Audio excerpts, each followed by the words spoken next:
अब मुझे ये काला अंधा सिखाएगा। सावधान, ये निष्ठुर औरत, अपने जबान को लगाम दो, नहीं तो तुम्हें इसका परिणाम भुगतना होगा। अरे ढोंगियों, चलो चलो जाओ यहाँ से। क्या तुम्हारी माँ भी ऐसी ही थी?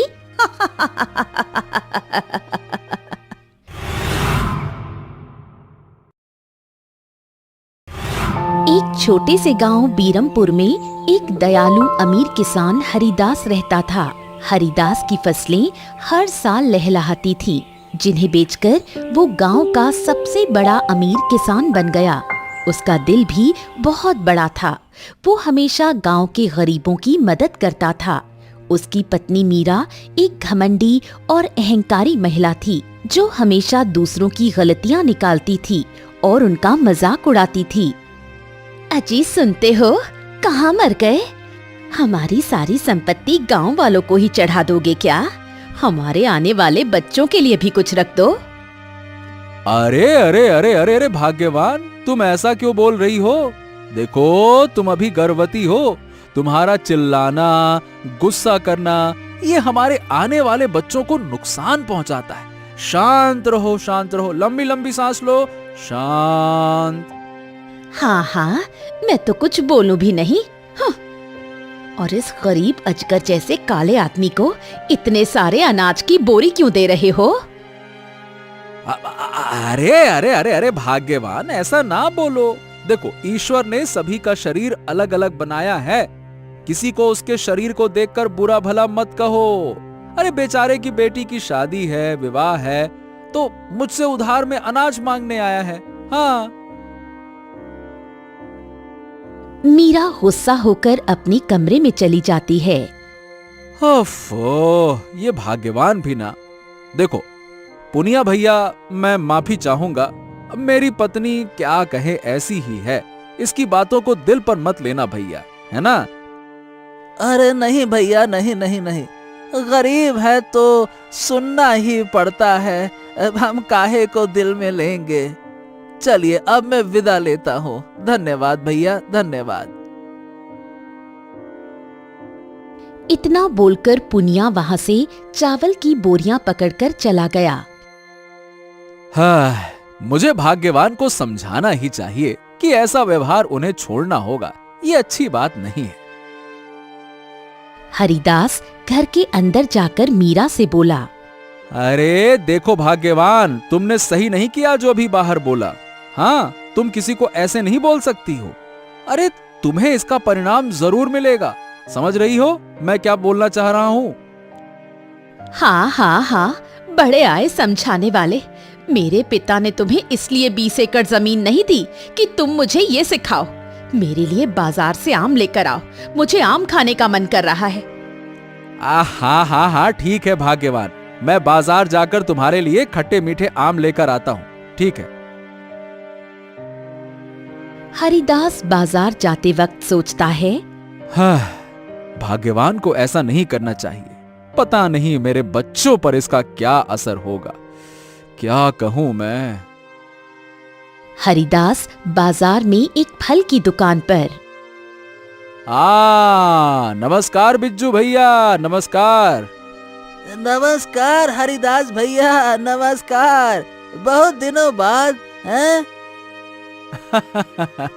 हाँ भैया, अब क्या है कि तुम्हारी भाभी है गर्भवती, इसीलिए मुझे अभी घर में ही रहना हो रहा है। वैसे एक काम करो, 1 किलो खट्टे मीठे आम बांध दो, है ना? हरिदास आम पकड़कर घर की ओर निकल जाता है। इधर एक साधु अपने 4 शिष्यों के साथ भिक्षा मांगने आया, जिसमें एक शिष्य लंगड़ा था, दूसरा शिष्य अंधा था, तीसरा शिष्य गूंगा था और चौथा बहरा था। चारों बहुत ही कुरूप थे। भिक्षाम देहि, भिक्षाम देहि माते। तीसरा शिष्य इशारों से।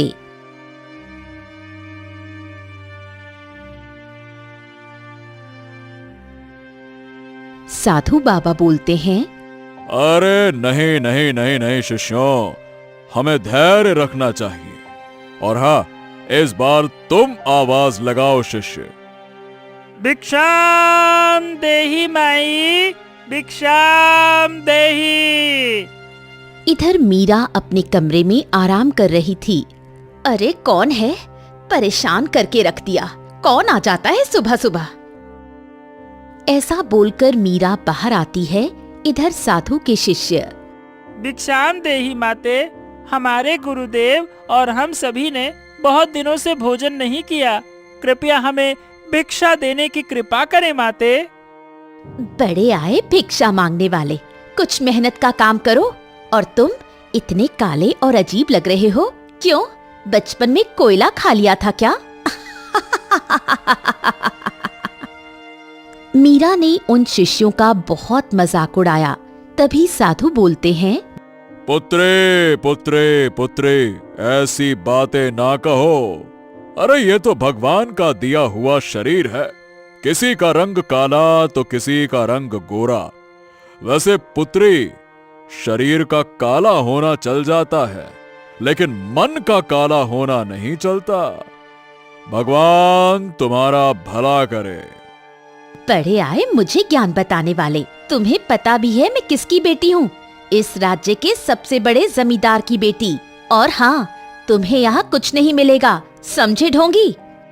मैं तो अंधा हूँ, लेकिन मैं अपने मन की आंखों से देख पा रहा हूँ। तुम बहुत ही निष्ठुर औरत समझ में आ रही हो। अब मुझे ये काला अंधा सिखाएगा? सावधान, ये निष्ठुर औरत, अपने जबान को लगाम दो, नहीं तो तुम्हें इसका परिणाम भुगतना होगा। अरे ढोंगियों, चलो चलो जाओ यहाँ से। क्या तुम्हारी माँ भी ऐसी ही थी? मीरा जोर जोर से हंसती है। इधर हरिदास घर के पास आया ही था कि मैं इस दुनिया को तो नहीं देख सकता, लेकिन मैं तुम्हें श्राप देता हूँ कि तेरा आने वाला बच्चा हमारी तरह ही विकलांग और दुनिया के सबसे कुरूप संतानों में से एक होगा। तथास्तु। जिस प्रकार तुमने हम चारों का शरीर देखकर हंसी मजाक उड़ाया है ना, उसी प्रकार तेरे बच्चों का भी दुनिया मजाक उड़ाएगी, देख लेना। तथास्तु। और जिस प्रकार तुम्हें इस माया का घमंड है, तेरे बच्चे पैदा होते ही तुम सभी श्रीहीन हो जाओगे। अरे पाखंडियों, जाओ, बड़े आए श्राप देने वाले। सभी शिष्य और गुरु गुस्सा होकर जा रहे थे। तभी हरिदास ने रास्ते में सभी शिष्यों और साधु को देखा। अरे, ये सभी साधु महात्मा इतने क्रोध में क्यों हैं? और ये मेरे घर के तरफ से क्यों आ रहे हैं? ओ हो, कहीं कुछ गड़बड़ तो नहीं कर दी भाग्यवान ने? अरे चलो चलो चलो चलो, चल कर देखता हूँ जल्दी से। इतना बोलकर हरिदास दौड़ते हुए घर पहुंचता है और दम छांटते हुए, अरे भाग्यवान, क्या अभी जो रास्ते में साधु महात्मा बहुत क्रोधित होकर गए, क्या वो हमारे ही घर से गए हैं क्या? हाँ हाँ, आए थे और चले भी गए। अंधों और लंगड़ों का झुंड। मैंने अच्छे से समझा दिया काले कुरूप लोगों को। अरे रे रे रे रे, ये क्या किया तुमने भाग्यवान? तुमने ये बिल्कुल अच्छा नहीं किया है, मैं तुम्हें बता रहा हूँ। ये बताओ, क्या उन्होंने गुस्से में आकर कुछ कहा तो नहीं तुम्हें? हाँ? तो क्या उनके बोलने से हमारे आने वाली संतान अंधी, लंगड़ी और गूंगी होगी? कहाँ से आ जाते हैं ऐसे पाखंडी? कुछ दिन ऐसे ही बीतते हैं।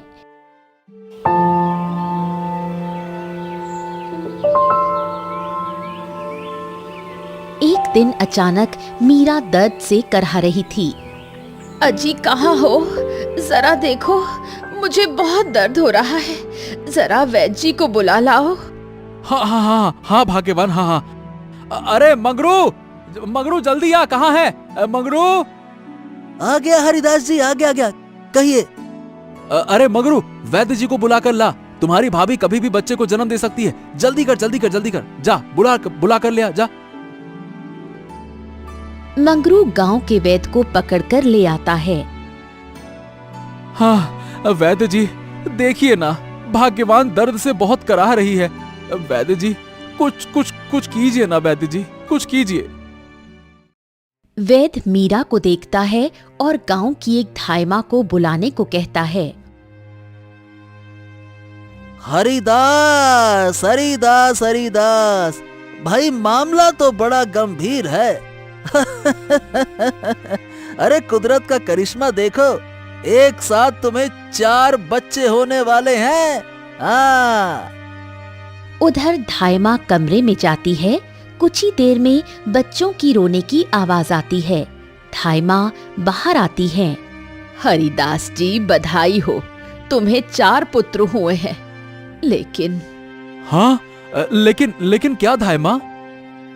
हरिदास, तुम्हारे 4 पुत्र बहुत कुरूप, और एक अंधा, दूसरा लंगड़ा, तीसरा तो रोता ही नहीं, चौथा सुन नहीं सकता। मैंने आज तक ऐसे बच्चे नहीं देखे हैं। क्या? तभी एक आदमी आकर बोलता है। हरिदास जी, अरे हरिदास जी बाहर आइए, हरिदास जी बाहर आइए, हरिदास जी। इतना बोलते ही हरिदास आंगन में जाता है। अरे अरे क्या हो गया? तुम इतने घबराए हुए क्यों हो? हरिदास जी आपके अनाज के गोदाम में आग लग गई है, जल्दी चलिए। इधर हरिदास घबरा जाता है और घर के अंदर जाता है। अरे रे, मैं तो बर्बाद हो गया।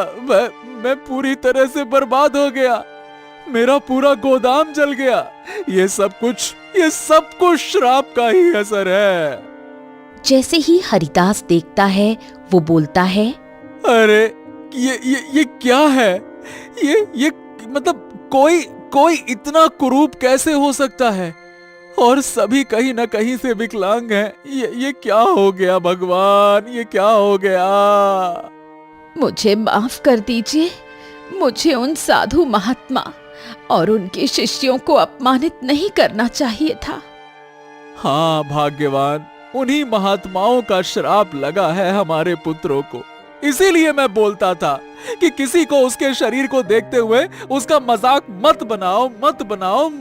क्या बोलूं मैं अब? मुझे माफ कर दीजिए। अरे मैं तुम्हें कैसे माफ करूं? उससे क्या होगा तुम्हें माफ करने से? हाँ, अगर कोई कुछ कर सकता है तो जिसने श्राप दिया है वही कुछ कर सकता है। आपने सही कहा जी। धाइमा और वैद्य जी अपने अपने घर लौट जाते हैं। पूरे गांव में ये बात आग की तरह फैल जाती है कि हरिदास के बेटे कुरूप और विकलांग पैदा हुए। देखा दीदी, मीरा कितना दूसरे लोगों को उनके शरीर को देखकर बुरा भला कहती। देखो, अब खुद के घर में 4 बेटे हैं। सही कहा दीदी, सब कर्मों का फल है। देखो, अब ये लोग दिवालिया होते गए। पहले कितना घमंड था उन्हें पैसों का। कुछ साल बीते, बच्चे अब बड़े हो गए थे। इधर मीरा हरिदास से कहती है। सुनिए जी, हमें उन महात्मा साधु बाबा और उनके शिष्यों से माफी मांगनी चाहिए। अब हमारे बच्चे बड़े हो रहे हैं। अगर ऐसा ही रहा तो ये बेचारे अपने जीवन में कभी सुख नहीं भोग पाएंगे। हाँ भाग्यवान, तुमने सही कहा। हम कल सुबह ही उन साधु बाबा को मिलने जाएंगे। लेकिन हम कहाँ मिलेंगे साधु बाबा से? हाँ, वो महात्मा और उनके शिष्य गांव के जंगल में ही कुटिया बनाकर रहते हैं भाग्यवान, तो वहीं जाएंगे।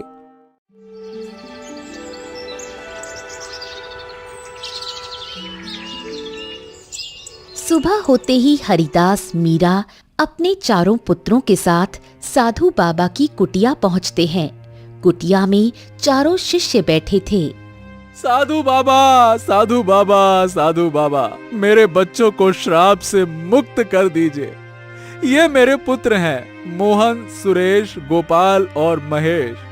बाबा, मेरी पत्नी की गलतियों का इतना बड़ा दंड मत दीजिए बाबा, वो भी हमारे बच्चों को, जिनका कोई दोष ही नहीं है। बाबा, बाबा क्षमा कर दीजिए ना। ये तो संभव नहीं है कि हम अपने श्राप को वापस ले सकें, लेकिन हमारे गुरुदेव चाहें तो इस श्राप को तोड़ने का उपाय जरूर बता सकते हैं। हरिदास अपने परिवार और उन चारों शिष्यों के साथ गुरुदेव की कुटिया की तरफ जाते हैं। प्रणाम प्रणाम गुरुदेव, प्रणाम। हाँ, खुश रहो बेटा, खुश रहो। बाबा, हमारे इन चारों पुत्रों को श्राप से मुक्त कर दीजिए ना। हाँ बाबा, बाबा, हमें हमें ठीक ठीक कर कर दीजिए। बाबा, मुझसे बहुत बड़ी गलती हो गई, लेकिन मेरे कर्मों की सजा मेरे पुत्रों को मत दीजिए। इन्हें ठीक कर दीजिए, श्राप वापस ले लीजिए। बेटा, तुम्हें अपने किए पर ग्लानि हो रही है, इससे बड़ा पश्चाताप नहीं है। मैं इस श्राप को वापस तो नहीं ले सकता, लेकिन इस श्राप को जरूर तोड़ने का उपाय बताऊंगा मैं। बताइए बताइए गुरुदेव, हमें क्या करना होगा? हाँ, तो सुनो, चारों दिशाओं में 4 कबीले हैं। अगर तुम्हारे चारों पुत्र उन कबीलों के कन्याओं से विवाह करेंगे और उन कन्याओं से चारों पुत्रों को जो पुत्र या पुत्री प्राप्त होंगे, उन्हें मेरे पास लेकर आना। उन्हीं से चारों पुत्रों का श्राप टूट जाएगा और ये स्वस्थ हो जाएंगे। समझ गए? बाबा की जय हो। लेकिन क्या साधु बाबा? लेकिन उन कन्याओं से विवाह करना आसान नहीं है। तुम्हें उनसे युद्ध करना होगा और उन्हें हराना होगा। लेकिन हम उन्हें हराएंगे कैसे साधु बाबा? हम तो विकलांग हैं और हमने कभी युद्ध कला नहीं सीखी। कोई बात नहीं पुत्रों, हमारे शिष्य तुम्हें युद्ध कला की शिक्षा देंगे। बाबा, मैं तो अंधा हूँ। तीनों अपनी अपनी समस्या साधु बाबा को बताते हैं। इसकी चिंता मत करो, मेरे चारों शिष्य भी तुम्हारी तरह ही हैं। तुम सभी अपनी अपनी समस्याओं के अनुसार मेरे शिष्यों से युद्ध कला सीखो, तुम्हारा कल्याण होगा। हाँ, आपका बहुत बहुत धन्यवाद गुरुदेव, बहुत बहुत धन्यवाद। आपने मेरे पुत्रों को दूसरा जीवन जीने का मौका दिया बाबा, आपकी सदा ही जय हो। हरिदास और मीरा अपने उस घर को छोड़कर उसी जंगल में एक कुटिया बनाकर रहने लगते हैं, क्योंकि वो लोग बहुत गरीब हो गए थे। इधर चारों पुत्र साधु बाबा के शिष्यों से युद्ध कला सीखते हैं। आप चारों साधु बाबा के शिष्य हैं, लेकिन हम आप चारों को अपना गुरु मानते हैं। तुम्हारा कल्याण हो। तुम मेरी बात ध्यान से सुनो। ये युद्ध तुम्हें जितना आसान लग रहा होगा, उतना आसान है नहीं वत्स। चारों दिशाओं में जो कबीले हैं, वो अपने युद्ध कला में माहिर हैं। तुम्हें अच्छे से अभ्यास करना होगा, तभी तुम उन्हें हरा सकते हो और अपने श्राप को तोड़ सकते हो। समझ गए?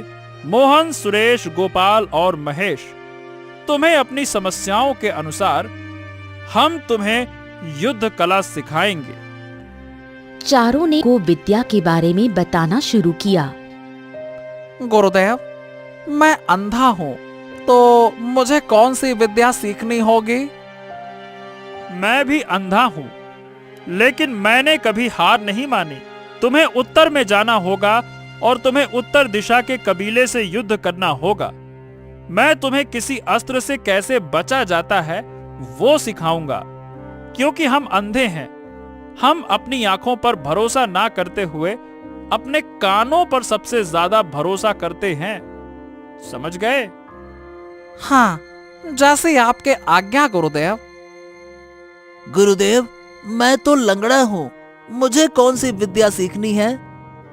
मैं भी लंगड़ा हूं, लेकिन मैं तुम्हें एक पांव से कैसे कठिनाइयों में अपने एक पांव से काम लिया जाता है, इसके बारे में विद्या सिखाऊंगा। मैं बहरा हूँ गुरुदेव, मुझे कौन सी विद्या सीखनी है? शिष्य रामेश्वर ने शिष्य वीरभद्र को स्पर्श करते हुए बताया कि वो अपनी विद्या के बारे में बताए। मुझे भी अच्छे से सुनाई नहीं देता, लेकिन मैं धनुर्विद्या में महारत हासिल कर चुका हूं। मैं तुम्हें धनुर्विद्या सिखाऊंगा।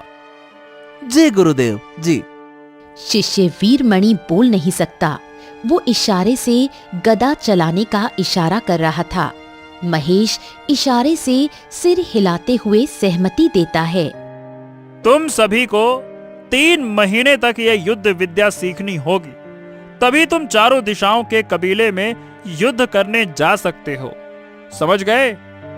लगातार 3 महीनों तक हरिदास के चारों श्रापित पुत्रों ने युद्ध कला सीखी।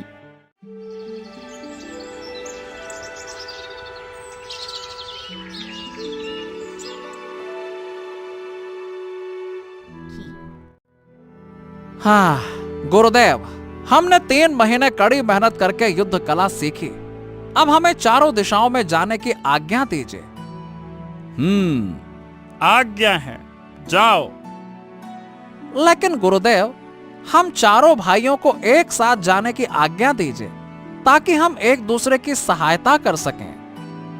जरूर, विजयी भव, जाओ।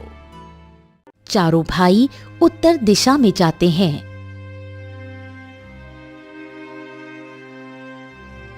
भाइयों, अब हमारे इस श्राप से मुक्त होने का समय आ गया है।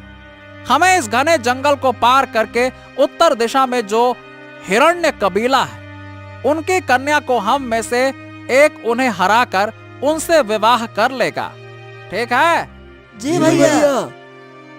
चारों एक दूसरे के सहारे से कबीले तक पहुंचते हैं। सुरेश ने एक कबीले की कन्या को देखा। सुंदरी, तुम क्या हिरण्य कबीले से हो? कबीले की कन्या बोली, हाँ मुसाफिर, लेकिन आप सभी कौन हैं? इस राज्य के तो नहीं लगते। हाँ सुंदरी, हम इस कबीले की कन्या से विवाह करना चाहते हैं। तुम और इस अवस्था में हमसे विवाह करना इतना आसान नहीं। तुम्हें विवाह करने से पहले हमसे युद्ध करना होगा।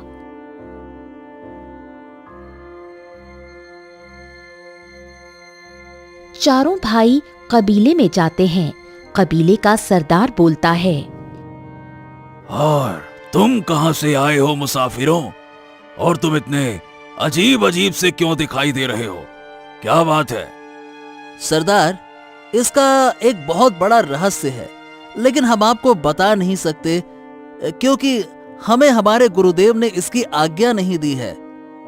हाँ, ठीक है मुसाफिर, ठीक है, लेकिन तुम्हें मेरी पुत्री को हराने से पहले एक पांव में खड़े होकर गदा युद्ध करना होगा। बताओ, क्या तुम्हें मंजूर है? हाँ हाँ हाँ सरदार, मंजूर है। कबीले की कन्या से सुरेश युद्ध करता है।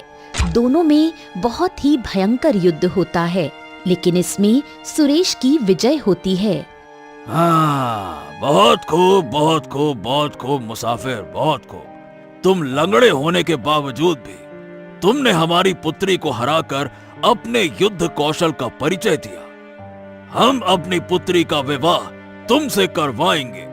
हाँ, बधाई हो, बधाई हो, बधाई हो। बधाई हो। सुरेश का विवाह हिरण्य कबीले की एक कन्या से होता है और पांचों दक्षिण दिशा की ओर प्रस्थान करते हैं। सुंदरी, ये मेरे तीनों भाई हैं। हमें और 3 दिशाओं के कबीलों में जाना है। चलो।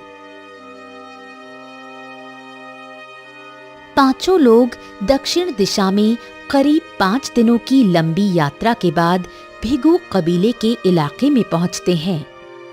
हमें भिंगू कबीले के सरदार से बात करनी चाहिए। हाँ भैया, आपने बिल्कुल सही कहा। चलिए। सभी भाई कबीले के सरदार के पास पहुंचे। कबीले के सरदार को हरिदास पुत्र सुरेश का प्रणाम। सरदार, मेरे भाई मोहन को आपके कबीले की कन्या से विवाह करना है। विवाह? इसको तो दिखाई भी नहीं देता। और विवाह से पहले हमारे कबीले में एक युद्ध प्रतियोगिता होती है और इसमें हमारी पुत्री के बाणों से बचना होगा। जिसे दिखाई देता है वो लोग तो बच नहीं पाते, ये अंधा। खैर, अगर इस प्रतियोगिता में तुम जीत जाते हो तो इसका विवाह हमारी कन्या के साथ होगा, ठीक है? हाँ ठीक है, मैं तैयार हूँ सरदार, चलिए। हाँ, लगता है कि तुम्हें अपने जीवन से मोह नहीं है। ठीक है, तुम मेरी पुत्री के बाणों से अगर बच जाओगे, अगर बच गए गलती से, तो ठीक है, हम अपनी पुत्री का विवाह तुमसे करवा देंगे। चलो भाई, शुरू हो जाओ। मोहन एक पेड़ के नीचे खड़ा हो जाता है और सरदार की पुत्री बाणों से वार करती है। सभी की निगाहें दोनों पर होती हैं। मैं इस युद्ध प्रथा को आसानी से जीत जाऊंगा, क्योंकि मेरे गुरुदेव ने मुझे इस कला में महारत हासिल करवाया है। ठीक है, मैं तैयार हूँ। कबीले की कन्या ने कई बाण मोहन पर चलाए, लेकिन उन्हें एक खरोंच भी नहीं आई। सरदार ये देखकर आश्चर्यचकित हो गया। अरे वाह वाह वाह वाह वाह, बहुत खूब नवयुवक, बहुत खूब। तुमने वाकई में साबित कर दिया कि अगर हम किसी भी चीज का अभ्यास कर लेते हैं तो परिस्थितियां हमारे कभी भी विपरीत नहीं हो सकती। ठीक है, हाँ ठीक है, ठीक है, हम अपनी पुत्री का विवाह तुमसे जरूर करवाएंगे।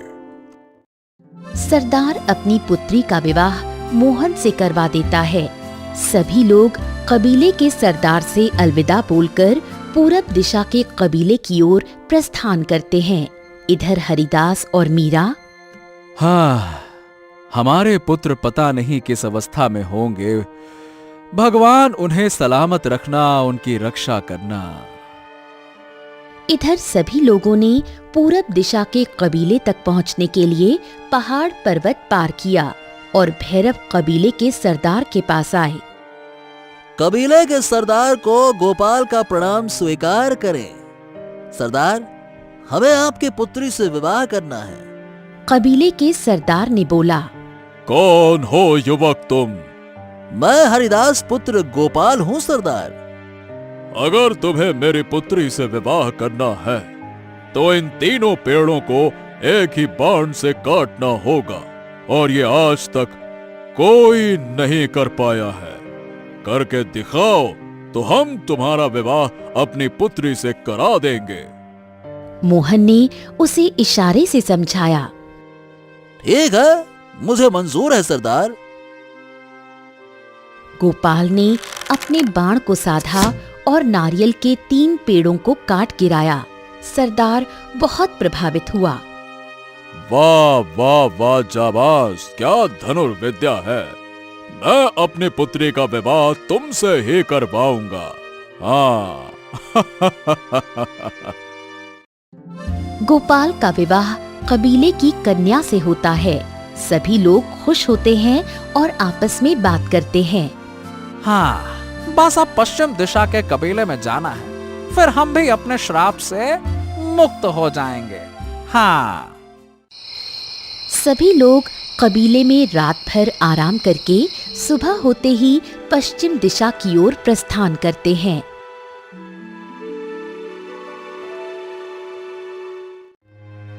भाइयों, हमें चलते रहना होगा। अब बस हम पहुंचने ही वाले हैं। चलो।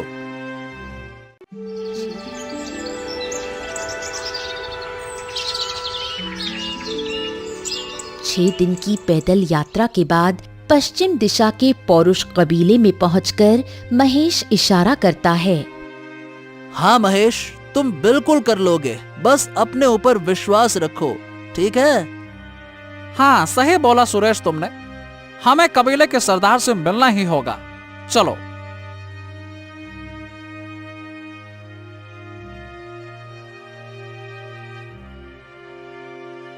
कबीले के सरदार को मेरा प्रणाम।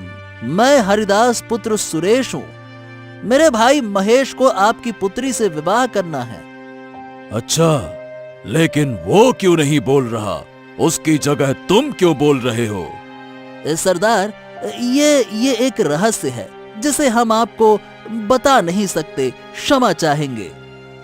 हाँ, ठीक है, लेकिन तुम्हारे भाई को एक पड़ाव पार करना होगा, तभी हम हमारी पुत्री का विवाह तुम्हारे भाई से करवा सकते हैं। बोलो, स्वीकार है? जी सरदार, हमें ये स्वीकार है। आप तो ये बताइए कि पड़ाव क्या है सरदार? अगर तुम्हारा भाई मेरी पुत्री को गदा युद्ध में हरा देगा तो मैं अपने पुत्री का विवाह तुम्हारे भाई से करवा दूंगा। हाँ। सुरेश इशारे से महेश को पूरी बात समझाता है। दोनों का बहुत भयंकर युद्ध होता है, लेकिन जीत महेश की होती है। सरदार ने अपनी पुत्री का विवाह महेश से करवा दिया। चारों लोग चारों कबीले की कन्याओं से विवाह कर लेते हैं। हाँ, तो भाइयों, हम सभी ने विवाह कर लिया। अब चलो, हमें अपने घर लौट जाना चाहिए। चलो। हाँ भैया, आपने बिल्कुल सही कहा। चलिए भैया।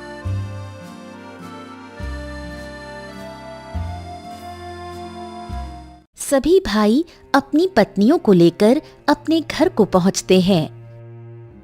अरे अरे भाग्यवान, अरे भाग्यवान, देखो कौन आया है। अरे देखो तो। कौन आया जी? मीरा अपनी झोपड़ी से बाहर आती है और सभी को देखकर बहुत खुश हो जाती है। प्रणाम पिताजी। प्रणाम माँ। हम सभी भाइयों ने कबीलों की कन्याओं से विवाह कर लिया। अब वो दिन दूर नहीं जब हम सभी भाई स्वस्थ हो जाएंगे माँ। हाँ हाँ बेटा, हाँ बिल्कुल सही बात है। सभी बहुओं ने हरिदास और मीरा को प्रणाम किया। कुछ साल बाद सभी भाइयों को एक एक पुत्र रत्न की प्राप्ति हुई। सुनिए जी, आप इतने कुरूप और लंगड़े कैसे हुए? इसके पीछे बहुत बड़ा रहस्य है। दरअसल हमें साधु बाबा का श्राप मिला है। तो इस श्राप को कैसे तोड़ा जा सकता है जी? मेरा बेटा इस श्राप को तोड़ने में सहायता करेगा। सुरेश अपने सभी भाइयों के पास जाता है। भाइयों, अब हमें साधु बाबा के बताए अनुसार उनके पास जाना चाहिए। हाँ भैया, हाँ आपने सही कहा। हमें माँ और पिताजी की आज्ञा लेकर साधु बाबा की कुटिया में जाना होगा। सभी भाई हरिदास और मीरा से आज्ञा लेकर अपने बच्चों के साथ साधु बाबा की कुटिया में जाते हैं। भाइयों, हाँ, क्या लगता है कि क्या हम सभी ठीक हो जाएंगे? अरे हाँ भाई, बिल्कुल ठीक हो जाएंगे। आप चिंता ना करें, है ना? चलिए। पिताजी, आप चिंता मत करिए, हम आपकी जरूर सहायता करेंगे। हाँ। सभी लोग कुटिया में पहुंचकर साधु बाबा से, साधु बाबा प्रणाम प्रणाम। हमें इस श्राप से मुक्ति दीजिए। हमसे ये पीड़ा और सहन नहीं होती साधु बाबा, बस। बेटा तुम चिंता ना करो, मैं तुम्हें एक अभिमंत्रित जल दूंगा। तुम इन बच्चों से अपने ऊपर ये पवित्र जल छिड़कवा लेना, जिससे तुम सुंदर और स्वस्थ हो जाओगे। साधु बाबा ने अपने कमंडल के जल को अभिमंत्रित किया। ओम ह्रीं क्लीं स्वाहा। ओम ह्रीं क्लीं स्वाहा। ये लो, इस कमंडल के जल को अपने ऊपर छिड़क लो। सुरेश कमंडल को पकड़ता है और अपने पुत्र को देता है। पुत्र, इस जल को मेरे ऊपर छिड़क दो, जिससे कि मैं स्वस्थ हो जाऊं। जी पिताजी। जैसे ही उस पवित्र जल की छींटें सुरेश के शरीर पर पड़ी, सुरेश एक सुंदर युवक में बदल गया और स्वस्थ हो गया। सभी भाई ये देखकर साधु बाबा की जय हो। सभी ने अपने अपने पुत्रों से उस पवित्र अभिमंत्रित जल का छिड़काव करवाया और सभी सुंदर युवक में बदल गए। अब सभी भाई आपस में बात करते हैं। भैया, मैं देख सकता हूँ। हाँ भैया, मैं देख सकता हूँ। हाँ भैया, और मैं अच्छे से चल सकता हूँ। मैं अब सुन सकता हूँ भैया, मैं अब सुन सकता हूँ। और मैं बोल सकता हूँ भैया, अब मैं बोल सकता हूँ। हाँ, ये सब बाबा की कृपा है, जिन्होंने दंड तो दिया लेकिन इसका हल भी दिया, वाकई में। हाँ। इधर हरिदास, मीरा और उनकी चारों बहुएं साथ में आती हैं। साधु बाबा की जय हो, साधु बाबा की जय हो। बाबा, आपकी कृपा से हमारी संपत्ति भी वापस आ गई। अब हम फिर से अमीर हो गए हैं। हाँ हरिदास, ये हमारे श्राप का प्रभाव था, लेकिन अब खत्म हुआ। देखो, तुम्हारे चारों पुत्र सुंदर और स्वस्थ हो गए हैं। मुझे माफ कर दीजिए बाबा, मैं आज के बाद कभी भी किसी के शरीर को देखकर कभी मजाक नहीं उड़ाऊंगी। हाँ पुत्री, ये सभी शरीर भगवान के द्वारा बनाए गए हैं, इनका अपमान नहीं करना और द्वार पर आए भूखे को जरूर खाना खिलाना, ठीक है? जी बाबा जी, आपकी सदा ही जय हो। हरिदास अपने परिवार को लेकर पुराने मकान में जाते हैं और सभी पुत्र अपनी अपनी पत्नियों और बच्चों के साथ खुशी खुशी रहने लगते हैं। सुनो बच्चों, हमें किसी का उपहास उनके शरीर और उनकी गरीबी को देखकर बिल्कुल नहीं करना चाहिए, नहीं तो इसके बहुत भयंकर परिणाम हो सकते हैं।